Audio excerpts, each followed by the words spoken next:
Hello there, everyone. If you're watching this video, then you are part of the TTOR army, an army that is building itself up one subscriber at a time. Now, as you can see by the title and thumbnail of today's video, today we're going to be responding to the old Earth creationist Hugh Ross and a couple of the claims that he makes.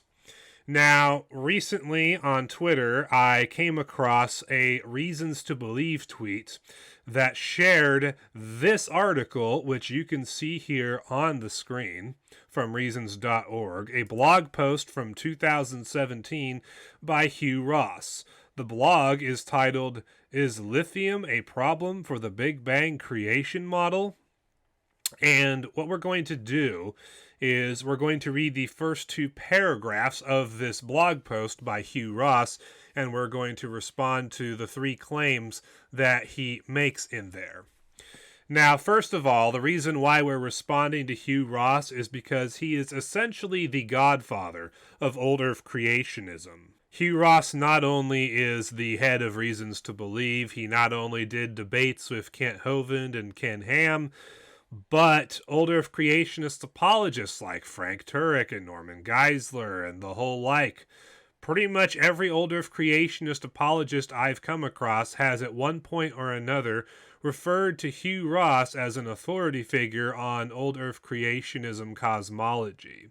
Basically, Hugh Ross is the godfather of old Earth creationism. He's always appealed to at some point by old Earth creationists in order to justify their old Earth creationism beliefs. So when we refute Hugh Ross, we're actually, in a way, refuting old Earth creationism as a whole, because Hugh Ross is arguably the most prominent member, or at least the most revered member, of the old Earth creationist community. So, in the first paragraph of the article, we read Hugh Ross saying, "As I mentioned in my last blog post, the remaining doubters of the Big Bang creation model are atheists and young Earth creationists. Atheists reject the Big Bang creation model because of its theistic implications and because it makes the universe too young. Young Earth creationists reject it because of what it implies about God, that God spread his creation miracles over long time periods and tolerated thermodynamics, carnivorous activity, and disease before the fall of Adam, and because it makes the universe too old." So we got to stop right there. There are two teachings that Hugh Ross is communicating in this opening paragraph. The first one is that Hugh Ross teaches that God created everything over billions of years. That's what he means when he says God spread his creation miracles over long time periods. He's saying that God created the universe, the earth, the sea, and everything that is in those three things over the course of billions of years. And this is false. In Exodus chapter 20, verses 8 through 11, we see God himself say the following: "Remember the Sabbath day by keeping it holy. 6 days you shall labor and do all your work, but the seventh day is a Sabbath to the Lord your God. On it you shall not do any work, neither you, nor your son or daughter, nor your male or female servant, nor your animals, nor any foreigner residing in your towns. For in 6 days the Lord made the heavens and the earth, the sea, and all that is in them, but he rested on the seventh day. Therefore the Lord blessed the Sabbath day and made it holy." So according to Exodus 28 through 11, God made the universe, earth, and sea, and everything that is in those three things over the course of 6 days. Not billions of years, 6 days. This is God himself talking. And the reason why we know that the days God is talking about here in this passage are ordinary days like we experience today is because, one, in verse 11, the number 6 is attached to the word days, and two, God is talking about this in the context of the work week. He's saying that you, Moses and the Israelites, you guys need to work 6 days and rest on the seventh because I myself created everything in 6 days and rested on the seventh. Therefore, just do what I did. God is literally commanding Moses and the Israelites to do something that he himself did, which is work for 6 ordinary days and rest on the 7th ordinary day.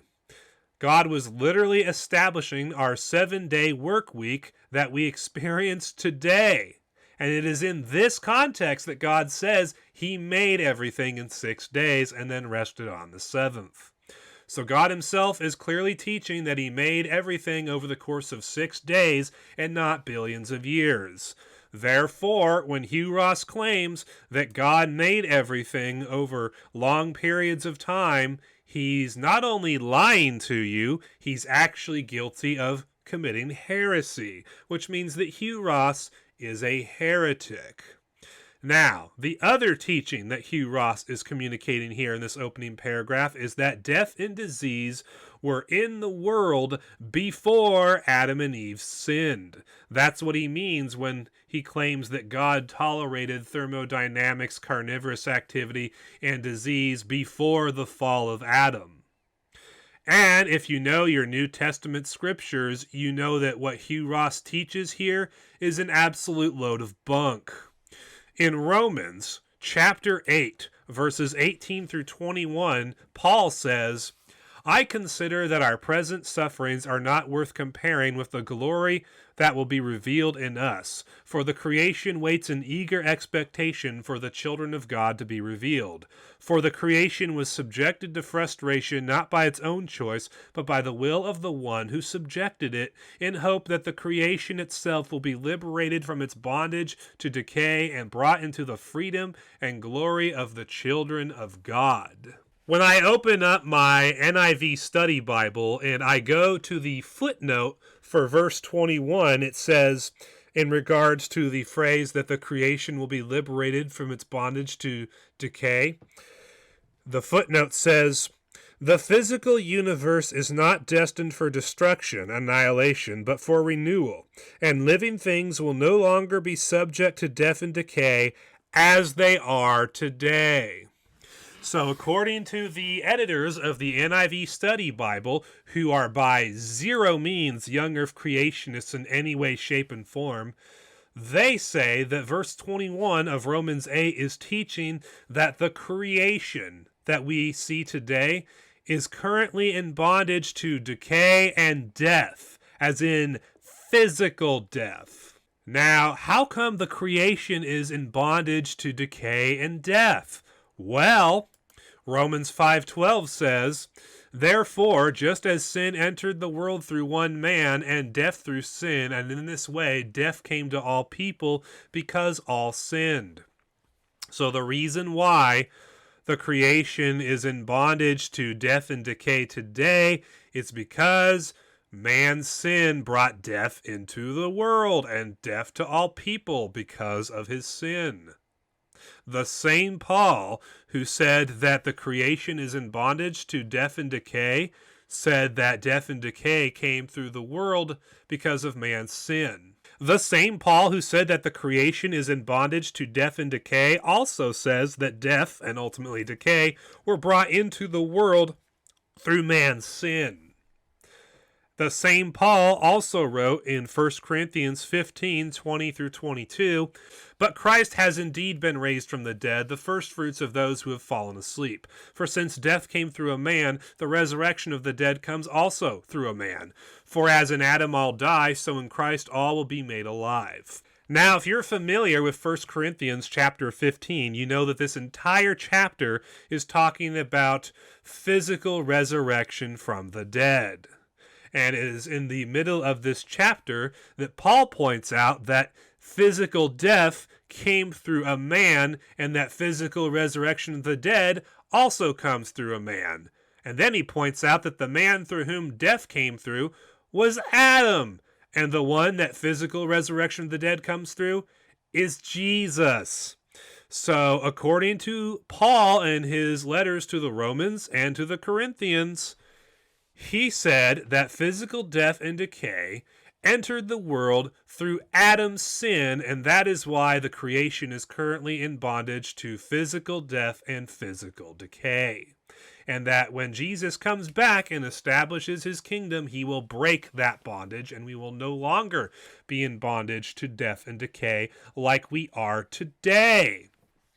So Hugh Ross claims that suffering and death and disease were in the world before Adam sinned, and yet the Apostle Paul, that Hugh Ross claims to believe in, clearly taught that physical death and physical decay were not in the world prior to Adam's sin. It was Adam's sin, according to Paul, that brought physical death and decay into the world. So when Hugh Ross claims that physical death and diseases were in the world prior to Adam's sin, he's not only lying to you, he's actually a heretic, because what he teaches is literally the opposite of what the New Testament teaches.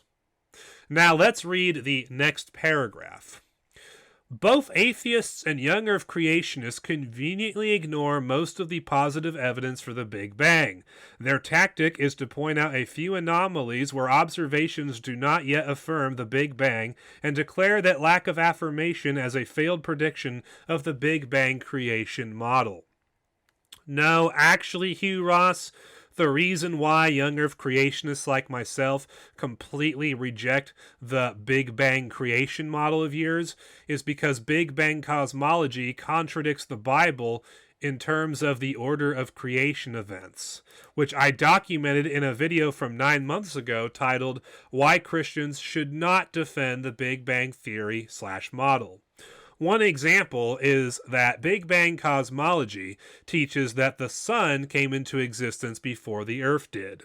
According to Big Bang cosmology, the Earth came into existence 4.54 billion years ago, and the sun came into existence 4.67 billion years ago.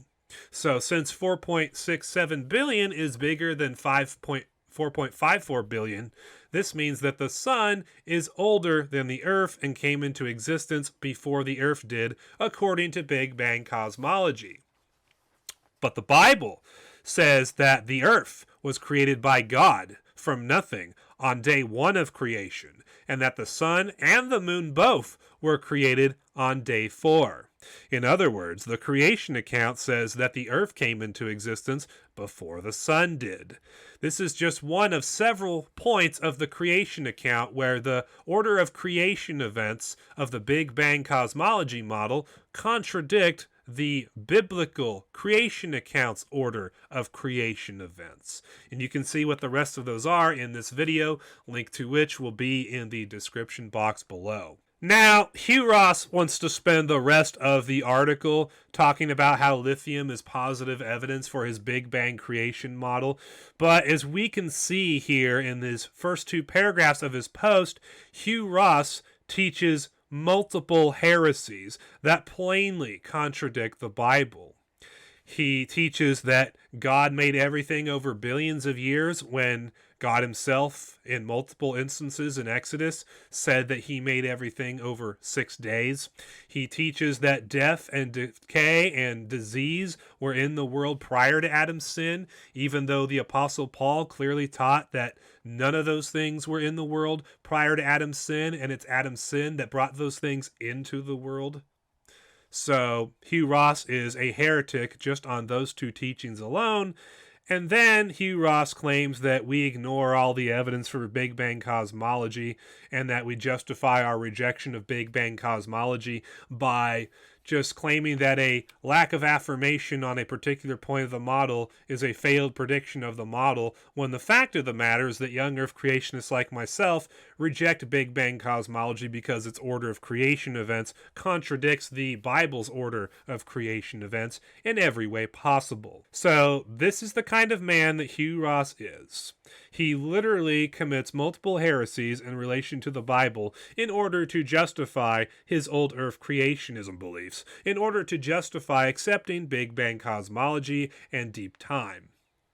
So mark Hugh Ross and avoid him as far as fellowship goes. Avoid him as far as a teacher goes, because this man teaches rank heresy, not just because he rejects young earth creationism and accepts old earth creationism, but that he promotes multiple heresies that go along with that clearly contradict the Bible, as we have seen in this video. Thank you for watching this video. If you liked what you saw and you want to help me go from being a part-time to a full-time content creator, then I would encourage you to hit the subscribe button, check out my other videos, and leave your likes and comments down below. It doesn't matter whether you're seeing me on YouTube, or JoshU TV, or YouTube, or NewTube, or BitChute, the concept applies to them all equally. And if you'd like to follow me on my various social media accounts, I would encourage you to check out my Tap My Bio profile, where I have links to all of the social media sites that I have accounts on. If you'd like to help me preserve freedom of speech on the internet, there are two ways you can do this. You can join and use my website Creation Social, which is an open source alt-tech alternative to Facebook and Gab.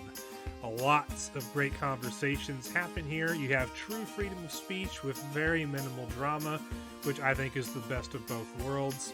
And if you like using Facebook at all, then you should definitely use Creation Social. If you want to help me create a video sharing site of my own, I would encourage you to donate to the Quarter Project. Quarter is an open source alt-tech alternative to YouTube that I am currently working on raising funds for. It's going to be a site that is very feature rich and functional, and it will have pretty much all the features you'd ever want in a video sharing site, and all of the freedom of speech that you would want as well. So you can contribute to the Quarter Project either through my GiveSendGo campaign, which you can see here on screen, or you can donate to the Quarter account on Flattr, where you can do one-time or monthly tips. And everything you do as far as Flattr donations go or GiveSendGo campaign goes will go towards the Quarter Project. And if you'd like to help fund TTOR or the Creation Social and or Quarter projects, then you can purchase products from my Teespring store, where we have TTOR merch, we have Creation Social merch, and we have Quarter merch. And you'll find the link for that in the description box below as well. You can also help fund me by buying and reading my books. There's another Inconvenient Truth, What Secular America Hates, and there's another Inconvenient Truth too, Defending Young Earth Creationism. You can find access to these books on the TTOR website. Thank you for watching, and have an excellent day.